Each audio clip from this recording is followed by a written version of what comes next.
नमस्कार. सर्व मंगल मांगल्ये शिवे सर्वार्थ साधिके शरण्ये त्र्यंबके गौरी नारायणी नमस्तुते.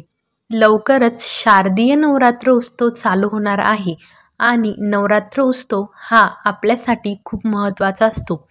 या नवरात्र उत्सवात आपण आपल्या कुलदेवीची सेवा करत असतो. आई भगवतीची सेवा करत असतो. या काळात आपण देवीच्या सर्व रूपांची नवरात्रीच्या 9 दिवसांत सेवा करत असतो. या वर्षीचा नवरात्र उत्सव हा 22 सप्टेंबरपासून 2 ऑक्टोबरपर्यंत आलेला आहे. 22 सप्टेंबरला घटस्थापना आहे आणि 2 ऑक्टोबरला दसरा आहे. अश्विन शुक्ल प्रतिपदेपासून अश्विन शुक्ल दशमीपर्यंत हा नवरात्र उत्सव असतो. या वर्षीचा नवरात्र उत्सव काहीसा खास आहे, कारण या नवरात्र उत्सवात 10 दिवस नवरात्री आलेल्या आहे आणि 11व्या दिवशी दसरा आलेला आहे. असा 11 दिवसांचा हा नवरात्र उत्सव आलेला आहे. नवरात्र उत्सव साजरा करण्याआधी, घटस्थापना करण्याआधी आपण नवरात्रीमध्ये काय नियम पाळावे, नवरात्रीमध्ये कोणती कामे नवरात्र सुरू होण्याआधी करून घ्यावी आणि नवरात्रीमध्ये कोणत्या चुका करू नये याबद्दलची माहिती बघूया. नवरात्र उत्सव हा अश्विन शुक्ल प्रतिपदेपासून चालू होतो आणि अश्विन शुक्ल प्रतिपदेला आपण घटस्थापना करतो. हा नवरात्रीचा पहिला दिवस असतो. घटस्थापनेपासून नवरात्रीच्या 9 दिवसांत आपण आपल्या कुलदेवीची सेवा करत असतो आणि 10व्या दिवशी दसऱ्याला घट हलवून घटाचं विसर्जन करत असतो. या नवरात्र उत्सवात आपण अनेक सेवा करतो, ज्यामध्ये मंगल कलश स्थापन करणे, घटस्थापना करणे, कुलदेवीची ओटी भरणे, कन्यापूजन करणे, दुर्गा सप्तशतीचे पाठ करणे, देवीच्या टाकांची पूजा करणे, होम हवन करणे यासारख्या अनेक गोष्टी आपण करत असतो. श्रीशक्तीचा जागर आपण या काळात करत असतो आणि आई भगवतीची जितकी जास्त सेवा आपल्याकडून होईल तितकी आपण करत असतो. आपले कुलदैवत असे दैवत आहे जे आपण थोडीही सेवा केली तरी आपल्यावर प्रसन्न होतात. आपल्याला सर्वात लवकर प्रसन्न होणारे देव म्हणजे आपले कुलदैवत आहे. तर यांची आपण जितकी जास्त सेवा करतो तितके ते आपल्यावर कृपादृष्टी ठेवत असतात. तर या नवरात्रीमध्ये आपण कोणते नियम पाळावे आणि कोणत्या चुका करू नये ते आज आपण या व्हिडिओमध्ये जाणून घेऊ. सर्वात पहिले तर नवरात्रीमध्ये आपण आपल्या कुलदेवीची सेवा करत असतो.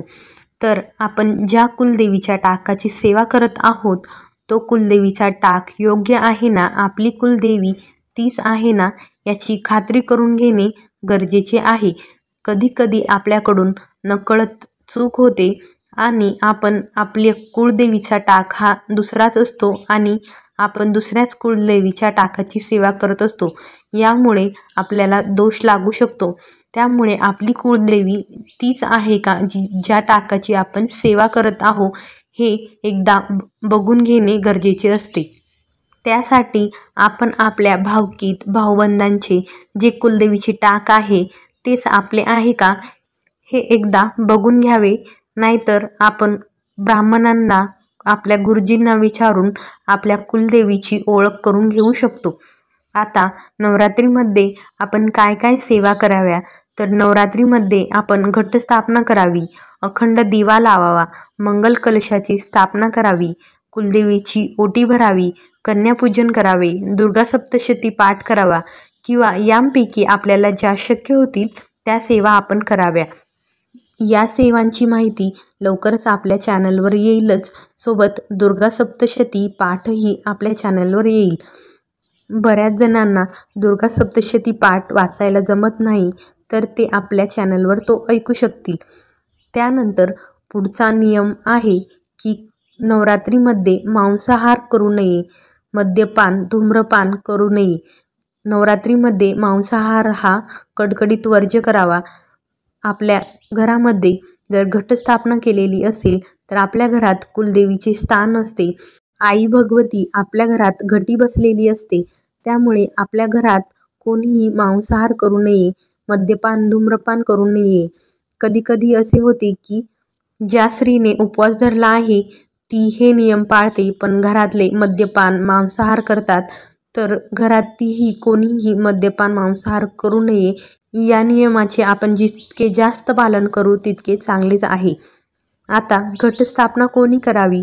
जर आपल्याकडे देवीचा टाक असेल तर आपण घटस्थापना करू शकतो, किंवा आपल्या सासू सासऱ्यांकडे तो टाक आहे, आपण बाहेर राहत आहे आणि आपण एकुलते एक आहे, तर ते जर घटस्थापना करणार नसेल तर आपण घटस्थापना करू शकतो. परंतु जर ते घटस्थापना करणार असेल तर 2 ठिकाणी घटस्थापना करू नये. आणि जर तुम्ही दोघे तिघे भावंडे असाल आणि देव एका भावाकडे आहे, तुमच्याकडे नाही आहे, तुमचे देव वेगळे झाले असेल तर तुम्ही घटस्थापना करू शकतात. आता घटस्थापना करताना काय नियम पाळावे किंवा काय करावे? तर जेव्हा आपण देवीची घटस्थापना करत असतो तेव्हा फक्त देवीच्या टाकाचीच घटस्थापना करायची असते. बरेच लोक काय करतात की नवरात्रीमध्ये देवघरात जितके पण देव आहे ते सर्व घटस्थापनेसाठी घटी बसवून देतात, पण ही पद्धत योग्य नाही. कारण नवरात्रामध्ये फक्त देवीलाच घटी बसवली जाते. खंडेराव महाराजांसाठी त्यांचे नवरात्र असतात, त्या नवरात्रीमध्ये त्यांना घटी बसवली जाते. आणि देवघरातील इतर देव जसे की बाळकृष्ण, गणपती यांना घटी बसवली जात नाही. त्यांची देवघरात नित्यनियमाने पूजा केली जाते. आणि नवरात्रीमध्ये असे पण करतात की जे देवघरात देव असतात त्यांना अंघोळच घालत नाही. 9 दिवस त्या देवांना त्यांना अंघोळ घातली जात नाही, त्यांना हलवली जात नाही. तर ही गोष्ट देखील योग्य नाही. नवरात्रीमध्ये फक्त देवीला घटी बसवली जाते. बाकीच्या देवांची नित्यनियमाने अंघोळ घालणे, नित्यनियमाने पूजा करणे, त्यांची नित्यनियमाने देवपूजा केली गेली पाहिजे. आणि जर आपण अशा पद्धतीने नवरात्रीमध्ये देवीची सेवा करत असेल आणि घरातल्या इतर देवांची देखील अशा पद्धतीने 9 दिवस त्यांना अंघोळ न घालणे, पूजा न करणे असे करत असेल तर त्यामुळे आपल्या देवीची सेवा करून उपयोग होत नाही. म्हणून नवरात्रीमध्ये फक्त देवीचा जो टाक असतो तोच घटी बसवला गेला पाहिजे. आपण इतर देवांना घटी बसवू नये. त्यांची नित्यनियमाने दररोज पूजा करावी. नवरात्र सुरू होण्याआधी काही गोष्टी करून घ्यायच्या असतात, ज्यामध्ये नखे काढणे, केस कापणे, दाढी करणे या सर्व गोष्टी नवरात्रीच्या आधीच करून घ्यायच्या. नवरात्रीच्या 9 दिवसांमध्ये या गोष्टी करायच्या नसतात. नवरात्र सुरू होण्याअगोदरच आपले घर स्वच्छ केले गेले पाहिजे, ज्यामुळे आपण जर घटस्थापना करणार असेल किंवा अखंड दिवा लावणार असेल तर नवरात्रीच्या सुरू होण्याआधीच आपण संपूर्ण घर स्वच्छ करायचे असते. या गोष्टी आपल्या नवरात्र सुरू होण्याआधीच केल्या गेल्या पाहिजे.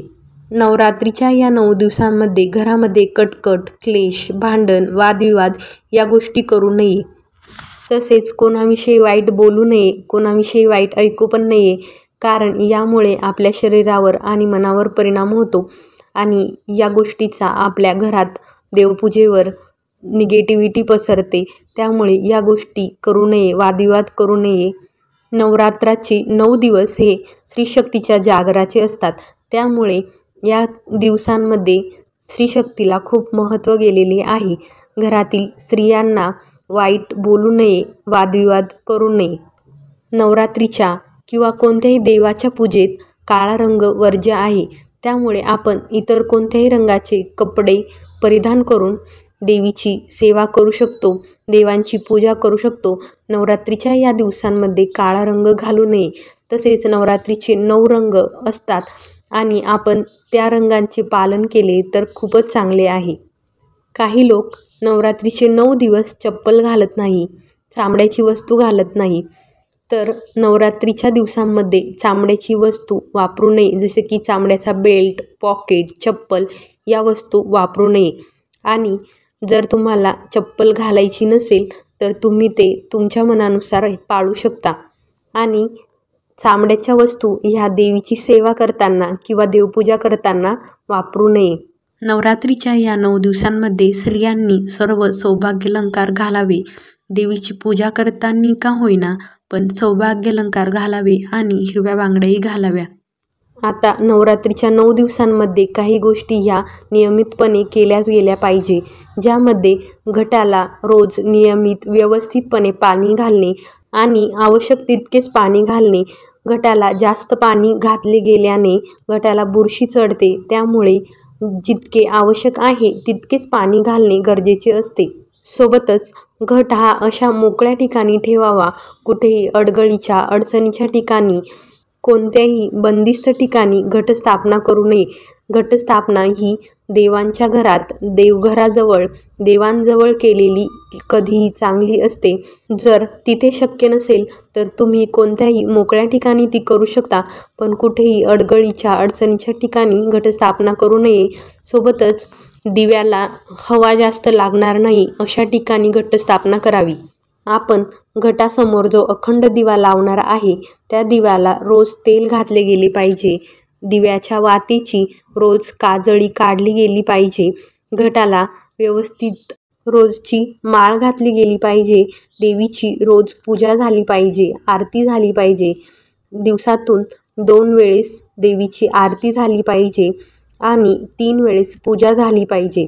आपण घटस्थापना करतो, दिवसभर आपल्याला कामानिमित्त बाहेर राहावे लागते, परंतु रात्रीचे तरी आपण देवाजवळ असले पाहिजे, कारण हा नवरात्र उत्सव आहे आणि नवरात्र उत्सवात आपण स्थापन केलेल्या देवांना एकटे सोडू नये. तिथे त्यांच्याजवळ आपण रात्रीचे आपल्या घरात असले पाहिजे. बरेच लोक काय करतात की घटस्थापना करतात आणि देवीचे जे मुख्य ठिकाणे आहे, जे शक्तिपीठ आहे तिथे फिरतात आणि रात्रीचे जो आपण घट बसवलेला आहे तो एकटाच असतो घरात आणि घरात त्या घटाजवळ कोणीच नसते. तर आपण ही गोष्ट टाळली पाहिजे आणि आपण रात्रीचे घटाजवळ असले पाहिजे. नवरात्र उत्सव हा देवीचा 9 दिवस रात्री जागर करण्याचा उत्सव आहे. त्यामुळे आपण घरात स्थापन केलेला घट आणि देवीचा जो टाक बसवलेला आहे तो हे एकटे सोडून फिरू नये. आता बऱ्याचदा काय होतं की आपल्याला सुतक, मासिक धर्म असे अडथळे येत असतात आणि आपण हा घट हलवून त्याचे विसर्जन करून टाकतो. तर असे करू नये. जर आपल्याला सुतक, मासिक धर्म असे अडचणी आल्या तर आपण त्याची पूजा इतरांकडून करून घेऊ शकतो किंवा आपल्या शेजारी कोणी असेल तर त्यांना 9 दिवस पूजा करण्यासाठी सांगू शकतो. आता नवरात्रीचा उपवास हा 9 दिवसांचा असतो किंवा काही जण बसता उठता म्हणजे घटस्थापनेच्या दिवशी आणि दसऱ्याच्या आदल्या दिवशी किंवा 9व्या माळेला उपवास धरतात आणि काही जण हे संपूर्ण 9 दिवस उपवास धरतात. तर आपल्याला जसा शक्य होईल त्यानुसार आपण उपवास करू शकतो आणि उपवासापेक्षा देवीची सेवा करणे, भक्तिभावाने देवीची पूजा करणे हे महत्त्वाचे आहे आणि आपल्याकडे जी पद्धत आहे त्यानुसार आपण देवीचा उपवास करू शकतो. नवरात्रीच्या उपवासामध्ये भगर, साबुदाणे, फळे, राजगिऱ्याचे पीठ, शिंगाडा पीठ हे सर्व आपण खाऊ शकतो. आता तुमच्याकडे जशी पद्धत असेल त्यानुसार तुम्ही उपवासाचे पदार्थ खाऊ शकता. काही ठिकाणी दिवसभर उपवास पकडतात आणि रात्रीचा सोडतात, तर काही ठिकाणी 9 दिवस उपवास पकडतात. तर काही लोक हे घटस्थापनेच्या दिवशी आणि 9व्या माळेला उपवास पकडतात. आपले शरीर जसे साथ देते आणि आपल्याकडे जी पद्धत आहे त्यानुसार आपण उपवास करावा. जर शरीराला अधिक यातना देऊन आपण उपवास केला तर त्याचा काही उपयोग नाही. तर त्यामुळे आपल्याला जसा शक्य होईल, आपले शरीर जसा साथ देईल त्याप्रमाणे उपवास करावा आणि तुमच्याकडे जे पदार्थ खाल्ले जातात त्यानुसार तुम्ही उपवास करू शकता. आता या व्हिडिओमध्ये सांगितले आहे ते पदार्थ जरी खाल्ले तरी उपवासाला ते चालतात. आता यावर्षीचा नवरात्र उत्सव किती दिवसांचा आहे तर यावर्षी नवरात्र उत्सव हा 10 दिवसांचा आहे आणि 11व्या दिवशी दसरा आहे, म्हणजेच विजयादशमी आहे. आणि यावर्षीचा नवरात्र उत्सव हा आपल्याला 11 दिवस देवीच्या आई भगवतीची पूजा, तिची सेवा करण्यासाठी आलेला आहे आणि आपल्याला यावर्षी आई भगवतीची सेवा ही जास्त वेळ करण्यास मिळणार आहे. त्यामुळे हा नवरात्र उत्सव खूप महत्त्वाचा आहे. तुम्हाला जर आई भगवतीची सेवा करायची असेल तर तुम्ही या नवरात्र उत्सवात ती करू शकता. अशा प्रकारे या नवरात्र उत्सवात कोणते नियम पाळावे, कोणत्या चुका करू नये याबद्दलची संपूर्ण माहिती या व्हिडिओमध्ये दिलेली आहे. आपल्या प्रत्येक हाकेला धावणारे देव म्हणजे आपले कुलदैवत आहे. ज्या घरावर कुलदेवतेची कृपा असते ते घर गोकुळासारखे असते. तेथे कोणतीही कमतरता नसते आणि सर्व काही मंगलमय असते. आपल्या कुलदेवतांची जर आपल्यावर कृपा झाली तर आपल्या आयुष्यात कोणताही अडथळा येत नाही. आपल्याकडून चुकून झालेली चूक माफ होते, परंतु जर आपण जाणून बुजून काही चुका करत असू तर त्या माफ होणे अवघड असते. त्यामुळे या नवरात्र उत्सवात तुम्ही या चुका करू नका आणि जे नियम सांगितले आहे ते पाळा, म्हणजे आई भगवतीची, आपल्या कुलदेवतेची आपल्यावर कृपादृष्टी होईल. आता नवरात्र उत्सवातील प्रत्येक दिवशी काय आहे आणि हा 9 दिवसांचा नवरात्र उत्सव 10 दिवसांचा कसा आहे याबद्दल आपण पुढच्या व्हिडिओमध्ये माहिती बघणार आहोत. सोबतच देवीला कोणता नैवेद्य दाखवावा, कोणत्या दिवशी कोणता नैवेद्य बनवावा, कोणता रंग परिधान करावा या सर्वांची माहिती देखील आपल्या चॅनलवर येणार आहे.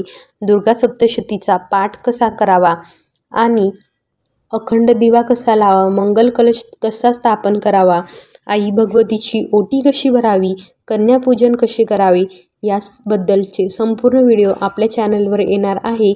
ते पाहण्यासाठी आपल्या मी इगतपुरीची या चॅनलला सबस्क्राईब करून ठेवा. हा व्हिडिओ तुम्हाला आवडला असेल अशी मी अपेक्षा करते. व्हिडिओ आवडला असेल तर आपल्या मी इगतपुरीची या चॅनलला सबस्क्राईब करा, व्हिडिओला लाईक करा. नवरात्र उत्सव हा आपल्या आयुष्यात खूप आनंद घेऊन येवो अशी मी आई भगवतीजवळ प्रार्थना करते. तुम्हाला हा व्हिडिओ आवडला असेल अशी अपेक्षा करते. व्हिडिओ बघितल्याबद्दल धन्यवाद. श्री भगवती देवे नमः.